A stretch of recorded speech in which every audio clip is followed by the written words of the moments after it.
جو آیت میں نے تلاوت کی ہے یہ سورہ بقرہ کی آیت نمبر 154 تھی. دوسری سورہ آل عمران کی آیت تھی جس میں اللہ تعالیٰ اپنے پاک قرآن میں ارشاد فرماتا ہے وَلَا تَقُولُوا لِمَنْ يُقْتَلُوا فِي سَبِيلِ اللَّهِ أَمْوَاتٌ بَلْ أَحْيَاءٌ وَلَكِنْ لَا تَشْعُرُونَ. جو لوگ اللہ کی راہ میں قتل کیے جائیں انہیں مردہ ہرگز نہ کہو بلکہ وہ زندہ ہے، تمہیں اس کا علم نہیں ہے. اس دعا کو پڑھنے کا مقصد یہ ہے کہ ظاہر سی بات ہے محرم کا مہینہ شروع ہوتے ہی آپ دیکھتے ہیں معاشرے کے اندر ڈھول تاشوں کی آوازیں آنا شروع ہو جاتی ہیں اور نامناسب طریقے سے لوگوں نے اس کو رنج اور غم کا مہینہ سمجھ لیا ہے. دراصل اور واقعہ یہ ہے کہ اسلام کے اندر کوئی سا بھی مہینہ یا دن حزن اور علم کا مہینہ نہیں ہے، یعنی رنج اور غم کا مہینہ نہیں ہے. دینی لحاظ سے کوئی سا بھی دن اچھا یوم عاشورہ کی اگر ہم بات کریں یعنی یہ 10 محرم الحرام کی جو اہمیت ہمارے یہاں ہے اس میں ہمارے جو دینی تصورات ہیں اس کی عظمت تو اپنی جگہ مقدم ہے اور لوگ اس کو حادثہ کربلا سے جوڑ دیتے ہیں وہ بالکل الگ معاملہ ہے. یوم عاشورہ کی جو عظمت ہمارے دین میں ہے اس کی اہمیت کا اندازہ آپ اس سے لگا سکتے ہیں کہ جب اللہ کے رسول صلی اللہ علیہ وسلم مدینہ تشریف لائے اور آپ نے دیکھا کہ یہودی جو ہیں وہ عاشورہ یعنی محرم کے 10 تاریخ کا روزہ رکھتے ہیں. یہ حدیث جو ہے یہ بالکل صحیح حدیث ہے. یہ واقعہ جو ہے آپ صلی اللہ علیہ وسلم نے ان سے پوچھا کہ تم یہ محرم کی 10 تاریخ کا روزہ کیوں رکھتے ہو؟ تو انہوں نے بتایا کہ یہ دن ہمارے لیے بڑی خوشی کا دن ہے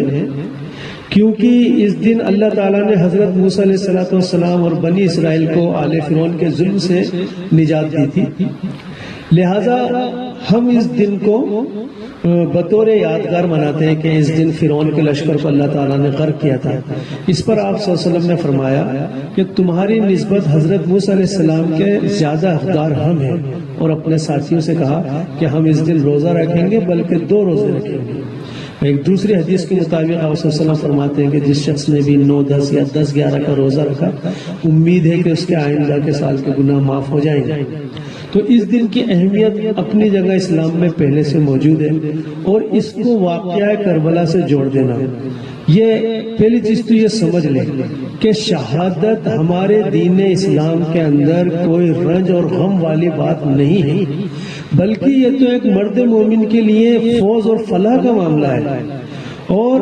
خود اللہ تبارک تعالیٰ جب یہ فرما رہا ہو کہ وَلَا تَقُولُوا لِمَنْ يُقْتَلُوا فِي سَبِيلِ اللَّهِ أَمْوَاتٌ کہ جو لوگ اللہ کی راہ میں قتل کیے جائیں انہیں مردہ نہ کہو بل احیاء بلکہ وہ زندہ ہے وَلَكِنْ لَا تَشْعُرُونَ تمہیں اس کا شعور نہیں ہے. حالانکہ ہم ان کی زندگی کے بارے میں نہیں جان سکتے لیکن قرآن حکیم یہ کہہ رہا ہے کہ وہ زندہ ہیں. بلکہ آل عمران کے اندر تو اللہ تبارک تعالیٰ نے مزید فرمایا کہ وَلَا تَحْسَبَنَّ الَّذِينَ قُتِلُوا فِي سَبِيلِ اللَّهِ أَمْوَاتًا مت سمجھنا ان کو کہ جو لوگ اللہ کی راہ میں قتل کیے جا رہے ہیں کہ وہ مردہ ہیں بل احیاء عند ربهم يرزقون بلکہ وہ اپنے رب کے پاس زندہ ہیں اور ان کو رزق پہنچایا جاتا ہے یعنی وہ رزق پا رہے ہیں. اب وہ کیسے رزق پا رہے ہیں کیسے زندہ ہیں وہ ہمیں نہیں معلوم لیکن شہادت جو ہے دین اسلام میں رنج اور غم کا معاملہ ہرگز نہیں ہے. دیکھیے اللہ تعالی یہ شہادت تو دین اسلام کا وہ چوٹی کا عمل ہے جس کی تمنا جس کی آرزو خود انبیاء اکرام کرتے رہے ہیں اور ہمیں مل جاتا ہے حضرت صلی اللہ علیہ وسلم کی وہ دعا جس میں آپ صلی اللہ علیہ وسلم فرمایا کرتے تھے اللہم انی اسألک شہادتا فی سبیلک اے اللہ میں تجھ سے تیری راہ میں شہید ہونے کا سوال کرتا ہوں. اور دوسری دعا تو بڑی تاکیدی انداز کی ہے کہ آپ صلی اللہ علیہ وسلم فرماتے ہیں کہ میری بڑی آرزو ہے میری بڑی تمنا ہے کہ میں اللہ کی راہ میں قتال کروں اور مجھے قتل کیا جائے پھر مجھے زندہ کیا جائے پھر مجھے قتل کیا جائے پھر مجھے زندہ کیا جائے پھر مجھے قتل کیا جائے پھر مجھے زندہ کیا جائے. حالانکہ اللہ تبارک تعالیٰ نے آپ صلی اللہ علیہ وسلم کی اس دعا کو قبول نہیں کیا کیونکہ یہ سنت رہی ہے کہ رسول قتل نہیں ہوتے. دیکھیے نبی قتل ہو جاتے رسول قتل نہیں ہوتے. اللہ قرآن میں کہہ رہا ہے کہ میں اور میرا رسول تو غالب ہو کر رہتے ہیں تو لہٰذا اگر دنیا میں رسول قتل ہونے لگے تو گویا کہ اس کی مغلوبیت کا پہلو نکلتا ہے. یہ ایک الگ بات تھی. تھی، لیکن اگر شہادت رنج اور غم کا معاملہ ہوتا اور یہ ماتم کا معاملہ ہوتا تو دور نبوی میں یعنی خود اللہ کے رسول صلی اللہ علیہ وسلم کے دور میں یا خلافت راشدہ کے دور کے اندر شاید ہی تاریخ کا کوئی ایسا دن گزرا ہو جس میں کسی عظیم ہستی کی شہادت وقوع پذیر نہ ہوئی۔ آپ غور تو کریں، اگر شہادت رنج و غم اور ماتم کا پہلو ہوتا تو حضرت سمیہ رضی اللہ تعالیٰ عنہ اس کی زیادہ حقدار تھی کہ ان کی شہادت کا دن منایا جاتا۔ یہ وہ پہلی خاتون ہے جس کے خون سے مکہ کی زمین لالہ زار ہوئی ہے۔ توحید کے لیے، اسلام کے لیے یہ پہلا خون ہے جو زمین پر گرا ہے، اور یہ خاتون ہے، یہ لیڈیز ہے، یہ عورت ہے حضرت سمیہ رضی اللہ تعالیٰ عنہ۔ یعنی ابو جہل نے تاک کر ان کی شرمگاہ کے اوپر نیزہ مارا ہے اور ان کو شہید کیا ہے، اور پھر خود ان کے شوہر حضرت یاسر، غالباً حضرت یاسر ہیں، ان کو جو شہید کیا ہے، ان کو آپ دیکھیں کہ کس طرح ان کو شہید کیا ہے کہ گویا کے روایتوں میں آتا ہے کہ ابو جہل نے 4 اونٹ منگوائے اور چاروں طرف سے ان کی آپ کو چاروں ہاتھ پیروں کو باندھ دیا اونٹ سے اور اونٹوں کو دوڑا دیا، بیچ میں نیزہ گاڑ دیا، یعنی جسم کے پرخچے اڑ گئے۔ لیکن غم کی بات کون سی ہے؟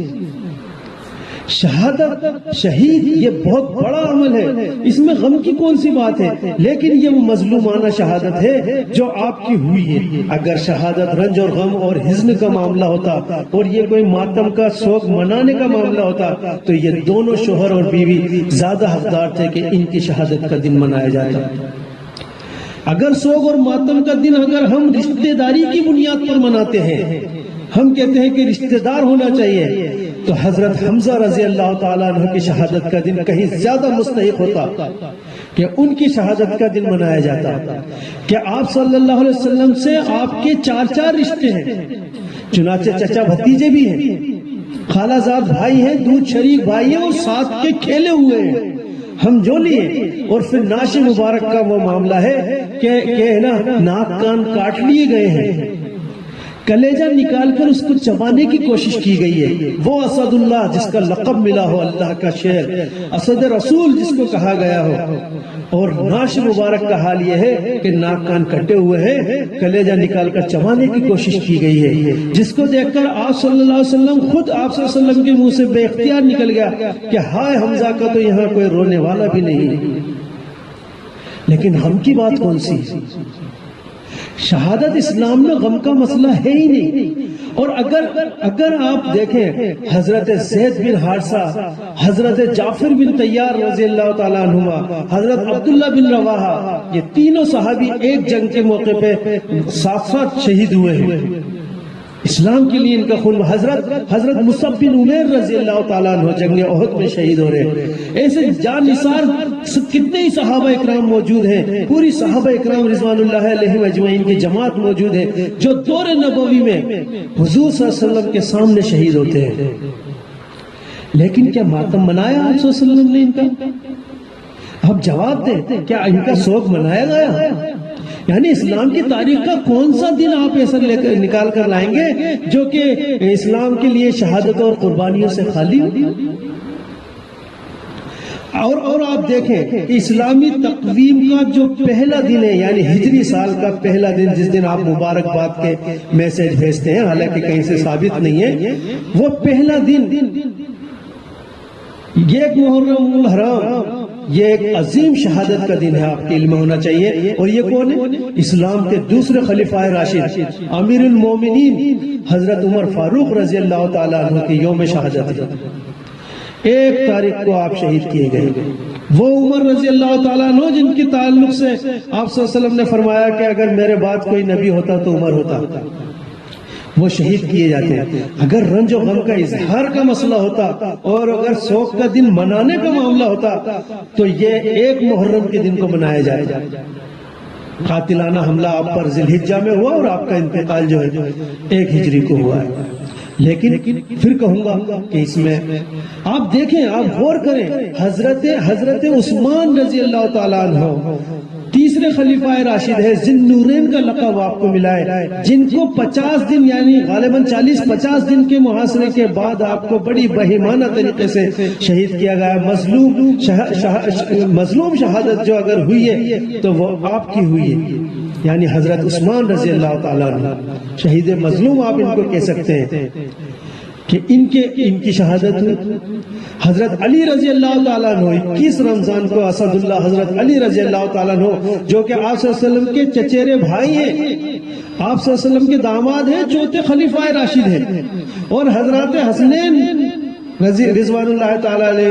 اجمعین کے جو ہے والد ماجد بھی ہیں۔ تو آج جناب کا سوگ کا دن منایا جاتا، آج جناب کی شہادت کا سوگ منایا جاتا،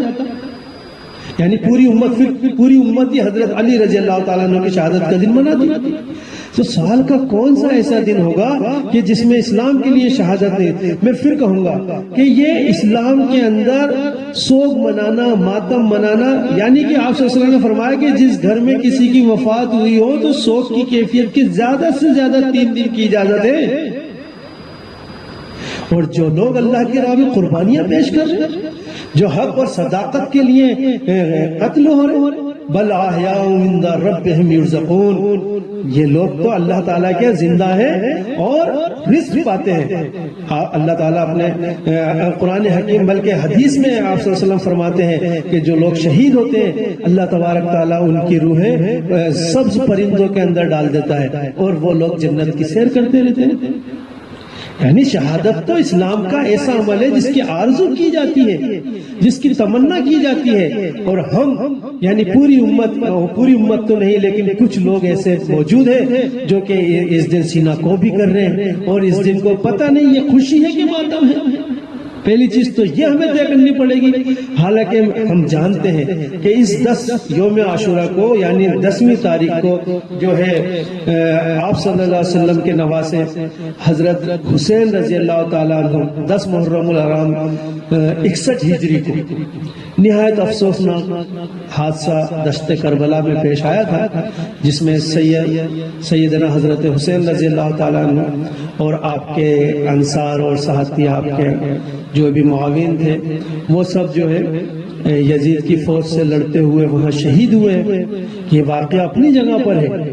لیکن پھر وہی بات کہ اسلام میں شہادت جو ہے وہ چوٹی کا عمل ہے، اس کی آرزو کی جاتی ہے۔ اور دیکھیے جس طرح سے دنیا جس طرف جا رہی ہے، میں تو کہوں گا وہ شعر ستیزہ کار رہا ہے ازل سے تا امروز، چراغ مستوی سے شرار بولے بھی، یہ تو وہ جنگ ہے جو چلی ہوئی۔ یہ حضرت حسین رضی اللہ تعالیٰ عنہ کی شہادت کا عمل بھی ایک سامنے نہیں آیا، بلکہ یہ وہ سبائی سازش کا نتیجہ تھی جو بہت پہلے عبداللہ ابن سبا نے بو دی تھی۔ میں کہنا چاہتا ہوں کہ یہ شہادت جو ہے اسلام کے اندر بڑی چوٹی کا عمل ہے، اور اس کا سوگ منانا، اس کا نوحہ کرنا، سینہ کوٹنا، اور پھر مزید یہ کہ اس کی نمائش کے لیے اور اس کی یادگار کے لیے کچھ لکڑیوں کو اکٹھا کر کے اس پہ پنی چڑھا کر اس کو کچھ گنبد نما بنا دینا، جس کو آپ تعزیہ کہتے ہیں، پھر اس کو نچانا، گھمانا، اس کے نیچے سے نکلنا، اور جنہ جانے کیسے کیسے پکوان بنانا، اور بچوں کو بھی اس کے نیچے سے نکالنا، اس کو چومنا، چاٹنا، اس پہ چڑھانا، اور پھر اس کو عجیب ڈھول تاشوں سے پیٹ کوٹتے ہوئے، اور نہ جانے کیا کس طرف ہم جا رہے ہیں، یہ کیا ماجرا ہے۔ للہ